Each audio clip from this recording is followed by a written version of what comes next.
মশার উপদ্রব এখন গ্রাম থেকে শহর সর্বত্রই। এছাড়া সারা বছরই কিন্তু মশার উপদ্রবে আমরা অস্থির হয়ে উঠি।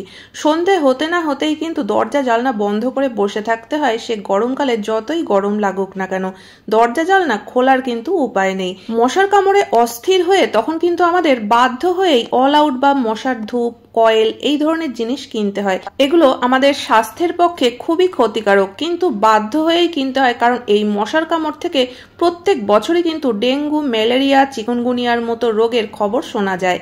তো বন্ধুরা, আমরা ঘরোয়া পদ্ধতিতেই কিন্তু মশা তাড়াতে পারি, যাতে করে আমাদের শরীরের কোনো রকম কোনো ক্ষতিও হবে না। বা পরিবারে যদি কারোর শ্বাসকষ্টের সমস্যা থাকে, এই পদ্ধতিতে কিন্তু শ্বাসকষ্ট হওয়ারও কোনো রকম কোনো সম্ভাবনা নেই, অথচ আমরা আমাদের ঘরকে কিন্তু একদম মশা মুক্ত রাখতে পারবো। তো বন্ধুরা, তার জন্য যে যে জিনিসগুলো আমাদের প্রয়োজন প্রত্যেকটা জিনিসই কিন্তু আমরা ঘরেই পেয়ে যাব। তো নমস্কার বন্ধুরা, মৌস প্যাশনে তোমাদের সকলকে স্বাগত জানাই। তো চলো আজকে দুটো পদ্ধতি তোমাদের সঙ্গে শেয়ার করছি, একদম প্রাকৃতিকভাবে আমরা কিভাবে ঘর একদম মশামুক্ত রাখতে পারি। তো বন্ধুরা দেখো, এখানে আমি নিয়ে নিয়েছি নিম পাতা। নিম পাতার গুণাগুণ সম্পর্কে আমরা সকলেই কিন্তু জানি। নিম পাতা খাওয়াও যেরকম শরীরের পক্ষে ভালো, সেরকম স্কিনের কোনো সমস্যা হলেও কিন্তু আমরা নিম পাতা লাগিয়ে থাকি। তো বন্ধুরা, আজকে মশা মারার ক্ষেত্রেও কিন্তু আমরা ব্যবহার করব নিম পাতা। তো দেখো, এখানে আমি কিছু নিম পাতা ছাড়িয়ে নিয়েছি, আর এবার একটা বাটির মধ্যে একটু জল দিয়ে নিম পাতাটাকে একটু ভালোভাবে ফুটিয়ে নিয়েছি, আর অপেক্ষা করব জলটা ঠান্ডা হয়ে যাওয়ার জন্য। তারপরে দেখো, নিম পাতাগুলোকে এইভাবে একটু চটকে নেব যাতে এর রসটা বেরিয়ে যায়। তো যখন এরকম ভালোভাবে চটকে নেওয়া হয়ে যাবে, রসটা বের করে নেওয়ার পরে এই ছিবড়েটাকে কিন্তু আমরা ফেলে দেব। তো এবার এই যে জলটা, এটা আমি একটা বড় পাত্রে নিয়ে নিচ্ছি, আর এবার এর মধ্যে আমরা যে কটা জিনিস মেশাবো প্রত্যেকটা জিনিসই আমরা ঘরে পেয়ে যাব, আর এর কিন্তু কোনো রকম কোনো সাইড এফেক্ট নেই। এখানে দেখো মিশিয়ে দিলাম একটু হলুদ। হলুদ কিন্তু অ্যান্টিসেপটিকের কাজ করে। তো এবার আমি নিয়ে নিয়েছি 2 কোয়া রসুন। যদি বড় কোয়া হয় তাহলে একটা কোয়া নিলেই হবে।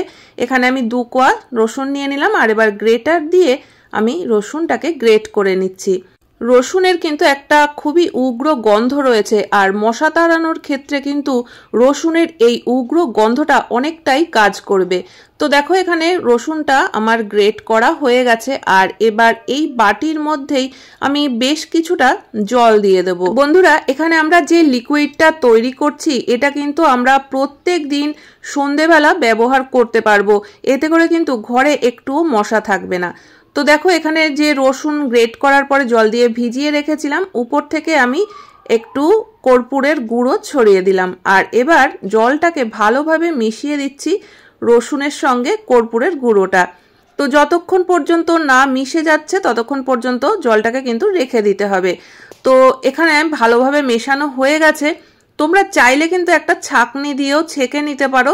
তো যেহেতু আমি কিছুক্ষণ রেখে দিয়েছিলাম, রসুনগুলো অনেকটাই নিচে চলে গেছে, তো আমি উপর থেকে জলটাকে ছেঁকে নিলাম। এবার পুরো মিশ্রণটাকে চামচ দিয়ে একটু ভালো করে মিশিয়ে নিচ্ছি, আর এবার এই মিশ্রণটা আমরা কিভাবে বা কোথায় কোথায় ব্যবহার করতে পারি চলো সেটা দেখে নেওয়া যাক।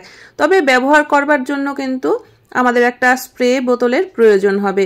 যদি তোমাদের কাছে এরকম স্প্রে বোতল না থাকে তাহলে কিন্তু কোল্ড ড্রিঙ্কস বা জলের বোতলের ঢাকনায় একদম ছোট্ট ছোট্ট করে ছিদ্র করে নিতে পারো।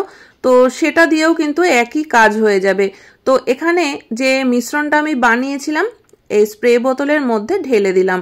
তো চলো এবার এই স্প্রেটাকে আমাদের কিন্তু সব জায়গায় স্প্রে করে দিতে হবে সন্ধ্যের আগে। বন্ধুরা, আমরা অনেকেই কিন্তু শখ করে জানলার উপরে অনেক ছোট ছোট গাছপালা লাগিয়ে থাকি। তো দেখবে সন্ধ্যের সময় কিন্তু মশাদের আনাগোনা এইসব জায়গা দিয়ে অনেক বেশি হয়। টবের নিচে বা পর্দার পেছনে এইসব জায়গায় কিন্তু অনেক মশা দেখবে লুকিয়ে থাকে। তো তোমরা এই টবের নিচের দিকটা বা টবের গায়ে কিছুটা স্প্রে করে দিতে পারো এই লিকুইডটাকে। এছাড়াও ঘরের যে সব জায়গায় মশার উপদ্রব বেশি আছে, অনেক সময় দেখবে টয়লেটেও কিন্তু অনেক মশার আনাগোনা থাকে, বা কিচেনে। এছাড়াও সন্ধেবেলা দেখবে মেন দরজা কিন্তু খোলাই যায় না, মেন দরজা খুললেই সেখান থেকে এক ঝাঁক মশা ঢুকে পড়ে। তো সন্ধ্যের আগেই কিন্তু এই স্প্রেটা ঘরের সব জায়গায় করে দিতে হবে। যেসব জায়গায় মশা লুকিয়ে থাকে সেই সব জায়গায় কিন্তু আরো বেশি করে স্প্রে করে দিতে হবে। বন্ধুরা, নিম পাতা, রসুন, কর্পূর এই তিনটে জিনিসের যে গন্ধটা তৈরি হয়েছে এটা কিন্তু যেমন মশা মাছিরাও সহ্য করতে পারে না, সেরকম কিন্তু এর সাথে সাথে পোকামাকড়ও ঘরে অনেক কমে যাবে। তো অবশ্যই টিপসটা ফলো করো। তো চলো আর একটা পদ্ধতি দেখে নেওয়া যাক। এখানেও দেখো আমি 2 কোয়া রসুন একটু গ্রেট করে নিচ্ছি। তো এবার যে পদ্ধতিটা তোমাদের সঙ্গে শেয়ার করছি এটাও কিন্তু একদম প্রাকৃতিকভাবে, এখানে কোনো রকম কোনো কেমিক্যাল ব্যবহার করা হচ্ছে না যাতে শরীরের কোনো ক্ষতি হতে পারে। তো দেখো এখানে আমি নিয়ে নিয়েছি একটা মাটির প্রদীপ, আর যে গ্রেট করে রেখেছিলাম রসুনটা সেটা আমি এই মাটির প্রদীপের মধ্যে দিয়ে দিলাম। তো এর মধ্যে আমরা আর একটা জিনিস ব্যবহার করব, নিয়ে নিয়েছি ঘি। ঘি যদি না থাকে সেক্ষেত্রে তোমরা সর্ষের তেল ব্যবহার করতেই পারো, তবে ঘি দিলে কিন্তু কাজটা আরো বেশি ভালো হবে।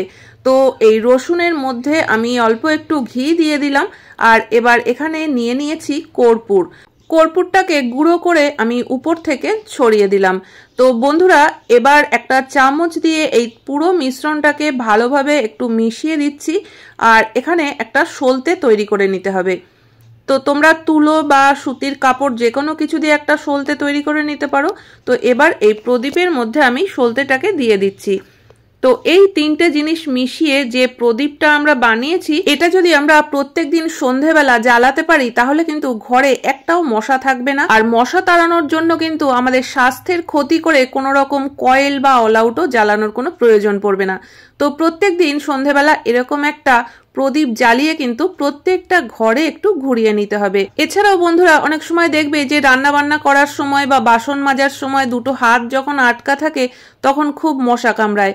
তো চাইলে কিন্তু তোমরা যখন কাজ করবে রান্নাঘরে এরকম একটা প্রদীপ জ্বালিয়ে কোথাও রেখে দিতে পারো। এছাড়াও আমরা যখন ডাইনিং টেবিলে বসে খাওয়া দাওয়া করি দেখবে পায়ে কিন্তু খুব মশা কামড়ায়। তো খাওয়া দাওয়া করার সময়ও কিন্তু এরকম একটা প্রদীপ তোমরা ডাইনিং টেবিলে কোথাও জ্বালিয়ে রেখে দিতে পারো। এতে করে মশা কামড়ানো তো দূরের কথা, মশা কিন্তু ধারে কাছেও আসবে না। তো আশা করি বন্ধুরা আজকের দুটো পদ্ধতি তোমাদের ভালো লেগেছে।